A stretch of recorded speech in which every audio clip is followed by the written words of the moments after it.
ছাব্বিশ বেসের জন্য কিছু কথা বলতে চাই। তোমরা যারা ছাব্বিশ বেস আছো, তোমাদের কিন্তু হাতে আর একটুকু সময় নাই। এই শেষ সময়টা তুমি যদি কাজে লাগাইতে না পারো, তোমার লাইফে অন্ধকার নেমে আসবে। এই সময়টা তুমি কিভাবে কাজে লাগাবা এটা নিয়ে আমি একটা আলাদা ভিডিও দিব। বাট এখন কিছু কথা বলতেছি যেগুলো তোমার শোনা খুবই গুরুত্বপূর্ণ। তুমি এখন এমনভাবে লাইফ লিড করবা যেন তুমি পৃথিবীতে এক্সিস্টই করো না, এরকম যেন তোমাকে মনে হয়। তুমি তোমার ফোন অফ করে দাও, তোমার ফোনের সিম চেঞ্জ করে ফেলো, তোমার ফেসবুক আইডি ডিঅ্যাক্টিভেট করে ফেলে সবার সাথে কন্ট্যাক্ট অফ করে দাও। শুধু যাদের সাথে তোমার কন্ট্যাক্ট রাখা খুবই জরুরি, তোমার যে ফ্রেন্ড সার্কেল আছে তাদের মধ্যে যাদের সাথে তোমার কন্ট্যাক্ট রাখা খুবই দরকার, যে ফ্রেন্ডরা তোমার খুবই ক্লোজ, যাদের থেকে তুমি অনেক হেল্প পাও, তাদের সাথে কন্ট্যাক্ট রাখতে পারো হোয়াটসঅ্যাপে।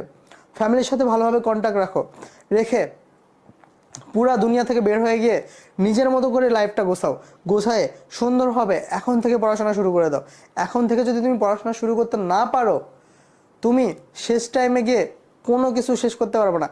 এখনও তোমার হাতে সময় আছে, তুমি কামব্যাক দেওয়ার মতো সময় আছে তোমার হাতে। সো এখন থেকেই দিন দুনিয়ার সব কিছু ভুলে গিয়ে তোমার লাইফটা নিজের মতো গোছায় তুমি তোমার পড়া শুরু করো। পড়াটা শুরু করবা কিভাবে? তোমার এসএসসি এক্সামের যে সিলেবাসটা আছে, সুন্দর করে সেই সিলেবাসটা একটা বড় কাগজে লিখে নাও বা ডায়েরিতে লিখে নাও। শুরু থেকে শেষ পর্যন্ত বাংলার গদ্য লিখলা, পদ্য লিখলা, ইংলিশের টপিক লিখলা, ইংলিশের লেসন লিখলা, তারপর ম্যাথের যে 12-24টা অধ্যায় আছে লিখলা, তারপর কেমিস্ট্রির যে 5-10টা অধ্যায় আছে লিখলা। এরকম করে তোমার পুরো সিলেবাসটা তুমি একটা জায়গায় আনো। এরপর দেখো তোমার হাতে কতদিন সময় আছে, কয় মাস সময় আছে। টাইমের উপর ভিত্তি করে, টাইম আর সিলেবাসটা অ্যানালাইসিস করে তুমি ফাইন্ড আউট করো যে তোমাকে দিনে কতটুকু পড়তে হবে। এভাবে দিনে দিনে টার্গেট করো তুমি আগামীকাল কি পড়বা। এই আগামীকাল কি পড়বা এইটা একটা ছোট্ট কাগজে লিখে নাও।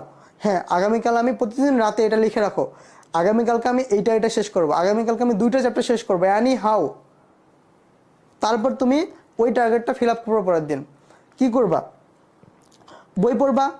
তারপর বই পড়ার পর তোমার নোট পড়বা, তোমার যে টিচার্সের নোট আছে বা অনলাইনে যে ক্লাস স্যারের কাছে পড়ো বা অফলাইনে যে স্যারের কাছে পড়ো সেই স্যারের নোট আছে, বই পড়বা। সর্বপ্রথম বই পড়বা, তারপর ক্লাসের স্যারের নোট পড়বা। নোট পড়ার পর তুমি বোর্ড কোশ্চেন সলভ করবা, বোর্ড কোশ্চেনের যে এমসিকিউ আছে, সিকিউ আছে, এগুলো সলভ করবা। শেষ সময়ে এসে তোমার কোনো কলেজের এমসিকিউ সলভ করার দরকার নেই, কোনো কলেজের সিকিউ সলভ করার দরকার নেই। এখন শুধু তুমি বোর্ড কোশ্চেনগুলো পড়বা, কারো বুদ্ধি শোনার দরকার নাই।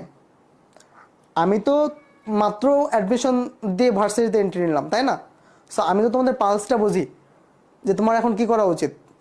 এখন যারা টিচার্স বা 10-12 বছরের যারা আছে তাদের থেকে যদি তুমি এই সাজেশন নিতে যাও, তারা কিন্তু তোমাকে ভালোভাবে সাজেশন দিতে পারবে না। তারা কিন্তু অন্য একটা ফিল্ড থেকে আসছে বা তারা কিন্তু অনেক আগে এসএসসি এক্সাম দিয়েছে, তাদের পরীক্ষার সাথে কিন্তু তোমার পরীক্ষাটা মিল না।